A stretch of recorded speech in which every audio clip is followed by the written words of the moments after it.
Bonjour, je suis Anne-Gabrielle et vous écoutez Monologue, le podcast qui dit tout haut ce que tout le monde pense tout bas. Au fil des épisodes, nous irons ensemble à la rencontre d'invités qui nous parleront de la petite voix dans leur tête. Comment elle leur parle, comment ils se parlent et ce que ça fait d'être eux. Alors bienvenue. Monologue, ça fait comment d'être vous ? Bonjour à tous, mon invité du jour a 22 ans. Il est étudiant en informatique et fan de sport mécanique. Dans cet épisode, il nous parle de sa voix intérieure, ou plutôt de ses voix intérieures. Vous verrez, il vous expliquera tout ça bien mieux que moi. Il reviendra aussi sur son passé de grand stressé et de ce qui l'a aidé pour évoluer. Alors je vous laisse découvrir tout ça. Très bonne écoute à vous. Bonjour Pierre. Bonjour. Donc l'objectif de notre discussion ici, c'est de comprendre comment ça fait d'être toi, donc comment tu te parles à toi-même, ce qui marche, ce qui ne marche pas et comment tu fais avec tout ça. On y va ? Ok. Pour démarrer, en termes d'ambiance générale, est-ce que tu as une petite voix plutôt bavarde ou plutôt calme ou est-ce que c'est même carrément autre chose que des mots ? Alors, moi, elle est assez bavarde. Ça va dépendre du moment, mais très généralement, ça prend pas mal de place dans la journée. Et quand tu te parles justement, alors est-ce que tu te parles à toi-même ou est-ce que tu te joues ou te rejoues des conversations ? Donc est-ce que tu es plutôt monologue ou dialogue ? Je suis plutôt dialogue. C'est un peu particulier en fait. J'ai une sorte de voix intérieure qui me représente moi et qui en fait peut arriver à faire des dialogues avec d'autres pensées que j'ai qui vont représenter même plusieurs autres voix lors de ce dialogue. Mais donc c'est toujours toi en fait. Tu te parles de toi à toi, mais oui, c'est ça. Ok, ce sont plusieurs voix de toi. Oui, c'est ça. Et c'est quel type de dialogue ? Est-ce que ce sont des dialogues genre un peu curieux ou constructifs ? Ou est-ce que ce sont des dialogues genre non, je suis pas d'accord ? Alors moi, c'est plutôt constructif. C'est très rare que ça soit plutôt un affrontement. En fait, ça va être vraiment du coup comme des points de vue. Du coup, en général, j'ai plutôt ma voix un peu neutre avec souvent deux types de voix, une sorte de pour et de contre de l'événement. Et avec ces trois-là, je vais avoir quelque chose qui va essayer de me convenir au mieux, en fait.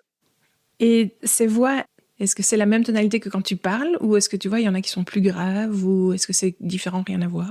Elles ont pas tout à fait la même voix. Je ressens en tout cas que ma voix neutre a plus ma voix à moi, là où je vais avoir une voix plus calme qui va peut-être avoir plutôt un côté un peu plus doux, un peu plus aigu forcément, et peut-être sur soit des choses de plus négatives ou de plus agressif, ça va être plutôt grave et du coup oui, un peu plus agressif dans cette voie-là. Et sachant que les petites voix dans notre tête nous servent essentiellement à analyser ou juger, à planifier, à compter, à nous souvenir ou ce genre de choses, c'est quoi leur sujet de discussion préféré ? Alors moi, ça va être plutôt des discussions sur soit des événements qui ont eu lieu et du coup la réflexion, je me refais le film de ce qui se passe pour savoir dans la même situation la prochaine fois qu'est-ce que je pourrais dire de mieux ou de moins bien si jamais je changeais de piste. Ou alors donc la même chose mais en prévision donc d'un événement qui va arriver, qu'est-ce que je vais pouvoir me dire et me faire des scénarios comme ça par rapport à justement l'expérience que j'ai eue avant. Donc tu es surtout en train de soit débriefer des choses qui ont eu lieu, soit d'anticiper des moments à venir. C'est ça. Ok, donc tout ça, c'était un peu pour l'ambiance générale. Maintenant, pour ta relation avec ce dialogue intérieur, qu'est-ce qui marche bien si tu veux la calmer, l'apaiser ? Alors, pour la calmer ou l'apaiser, ça m'arrive de plus en plus, en fait, de tout simplement lâcher le débat et d'écouter celle qui va m'attirer le plus directement sans justement, on va dire, en coupant un peu plus net ou plus rapidement au dialogue et en approuvant ce que cette voix-là va me dire. Et, et au contraire, qu'est-ce qui marche bien pour la faire paniquer en 2 secondes ? Alors du coup, ça va être des sujets où j'ai pas eu forcément la maîtrise de ce qui se passe et ça va faire du coup à ces voix énormément de panique pour savoir qu'est-ce qu'il va falloir dire ou faire sur le moment et de prendre des décisions. En fait, ça va être surtout ce qui va être très instantané où il y a un risque, en tout cas sur ces voies-là, de paniquer et de plus savoir quoi faire. Donc quand ça se passe pas vraiment comme prévu ou que tu es en pleine impro ou ce genre de choses. Oui, c'est ça. Et alors, comment tu fais du coup dans ces cas-là en fait ? Alors ça va dépendre de la situation. En général, je vais essayer de le faire un peu on va dire au feeling et du coup avec mes expériences de prendre ma voix qui va être un peu neutre, qui va prendre le contrôle et va essayer de gérer au mieux ce qui se passe sans forcément essayer de débattre et de on va dire réfléchir instantanément à ce qui va être dit sans passer par les autres voix dans un dialogue. Ah oui, donc la voix neutre prend un peu le contrôle en disant merci pour vos contributions mais je reprends le micro. Oui, c'est ça. On va dire, elle va faire un peu la chef d'orchestre entre les trois. C'est elle qui va avoir le dernier mot de toute façon de ce qui va se passer ou parler directement. Ouais. Et pour terminer la partie relation avec ton dialogue intérieur, est-ce que ta petite voix neutre, si on doit n'en prendre qu'une, est-ce qu'elle t'aime bien spontanément ou est-ce elle a l'autocritique facile ? Alors du coup, comme ma voix neutre me représente plutôt moi, elle est très généralement assez en phase avec moi, donc pas très autocritique. C'est dans certains moments où justement ça va mal se passer, où elle va commencer à être très autocritique sur moi et en réflexion avec le dialogue qui s'est passé. Ou un événement négatif qui se serait produit, en général, ça va être plutôt du négatif qui va ressortir ou va ressortir des critiques. Et maintenant, pour t'interroger un peu plus sur le reste de ta vie intérieure, je te propose un petit questionnaire corps et émotions. Donc pour t'interroger pas seulement sur les moments où tu es en dialogue intérieur, mais aussi sur ce que tu peux ressentir sur une journée et comment tu peux le ressentir. Donc, est-ce que tu ressens beaucoup les choses d'abord ou est-ce que tu penses que tu es surtout dans le mental ? Alors, je ressens beaucoup de choses. Je suis très émotif, donc je suis très attentif et je mets beaucoup d'émotions avec ce que je fais, même si c'est très intérieur, c'est-à-dire que je pense pas que les gens remarquent forcément que je l'ai avec émotion, voire même ça va être plutôt l'inverse. Je suis très neutre dans mon expression la plupart du temps, mais intérieurement, je vis quasiment tout avec des émotions. Ah oui, tu prends les choses très à cœur. Oui. Et en termes d'émotions, justement, alors puisque tu abordes le sujet, qu'est-ce que tu es facilement ? Je suis quand même très calme. J'ai eu, en tout cas avant, beaucoup de problèmes de stress. Et maintenant que j'ai réussi à les traiter, ça me permet d'être très posé généralement, ce qui me permet du coup de rester calme par la suite en partant de ce niveau-là et en dérivant par la suite avec certaines émotions, ça me permet d'avoir une sorte de marge de sécurité. Ah oui, donc tu as une base assez paisible en fait. Oui. Mais si je comprends bien, tu y as travaillé. Tu disais qu'il y avait de l'anxiété avant. Et est-ce que tu pourrais un peu nous expliquer ce que tu as pu faire pour cette évolution-là ? Tout d'abord, j'ai eu énormément de stress lié à l'école, ayant des difficultés scolaires, mais prenant mes études très à cœur. Ça me provoquait énormément de stress du fait de ne pas forcément réussir là où je mettais énormément de moyens. Donc ça me provoquait du stress et mon stress en général me provoquait encore plus de stress et tout. Et donc je perdais mon calme et je perdais mes moyens. Et j'ai pu, pendant du coup mon année de baccalauréat, commencer des cours, enfin pas des cours, mais des séances d'hypnose, ce qui m'a permis de cadrer en fait ce stress, de mieux comprendre ce stress et du coup de pouvoir l'appréhender, ne pas me laisser envahir par ce stress. Et donc, du coup, tu pratiques régulièrement de l'auto-hypnose alors? Ou bien c'est uniquement via des séances d'hypnose avec quelqu'un d'autre qu'en fait ce travail s'est fait? Alors, du coup, au début, j'ai fait beaucoup de séances d'hypnose avec une personne. Et au fur et à mesure des séances, ça m'a permis en fait de me faire de mon côté des sortes de micro-séances d'hypnose quand je sens que ça commence un peu à dérailler, pour pouvoir en fait me recadrer rapidement et pour me sentir mieux, et ce qui fait que du coup je gère mieux mon stress, mieux mes émotions, et ce qui est un cercle vertueux. Mais ça m'arrive par période en fait d'être justement submergé par ces émotions et du coup d'avoir besoin de retourner faire une séance en fonction de ces jeux, globalement en fonction de ce qui va se passer dans ma vie, pour pouvoir bien me calmer et me recentrer sur ce calme et ne pas commencer à paniquer et à stresser pour pas forcément des choses très graves. C'est ça. Ça t'aide à ne plus être systématiquement submergé quand le stress arrive, quoi. Oui, c'est ça. Oui, génial. Et au final, alors, pour ce qui est des émotions, si tu pouvais supprimer une émotion qui t'est désagréable le temps, genre d'une semaine, tu supprimerais laquelle? Alors, ça serait la colère. Ça peut m'arriver de m'emporter facilement et en général, ça me fait du mal, voire fait du mal aux autres. Alors, en général, même tout le temps, ça va être plutôt verbal, ou même ça va pas forcément être ressenti globalement, mais moi je vais sentir que ça monte et ça m'est fort désagréable parce que je sens que je perds vraiment le contrôle de ça.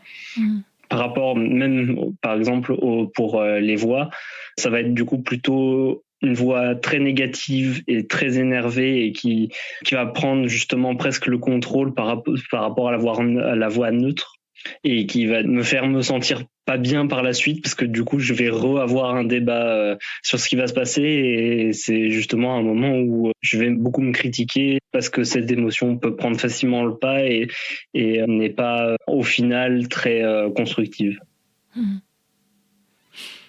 Alors, avant-dernier sujet, ta vie intérieure et les autres. Est-ce que d'abord tu t'interroges souvent sur la vie intérieure des autres? Alors je m'interroge beaucoup sur la vie intérieure des autres. En fait, je m'interroge beaucoup sur ce qu'ils vont penser, alors principalement de moi, en fonction de ce que je dis en fait, et j'essaye de penser à ce que eux pensent de ce que je vais dire ou de l'apparence que je vais montrer en fait. Et est-ce que tu as parfois le sentiment d'être en décalage ou de vivre le truc d'une manière complètement différente des autres? Oui, ça peut m'arriver de complètement me tromper en fait sur l'ambiance que je ressens sur une ou plusieurs personnes, et être complètement à côté de la plaque, en fait, de partir dans un chemin qui n'est pas le bon par rapport à l'événement en particulier. D'accord. Ah oui, ça c'est sur ce que tu pensais des autres. Mais est-ce que dans ta manière, toi, d'être et donc de ta vie intérieure, est-ce que tu as parfois l'impression que tu vis ta vie d'une manière fort différente des autres? Ou est-ce que tu te dis qu'en fait, tous les êtres humains doivent avoir quelque chose d'un peu équivalent? Alors non, du coup, je pense que je suis pas trop en décalage par rapport aux autres. Enfin, de mon point de vue, j'ai l'impression que toutes les personnes ont quand même un dialogue avec eux-mêmes, peut-être juste une seule voix, mais je pars toujours dans l'idée que ça va être un peu la même chose que moi.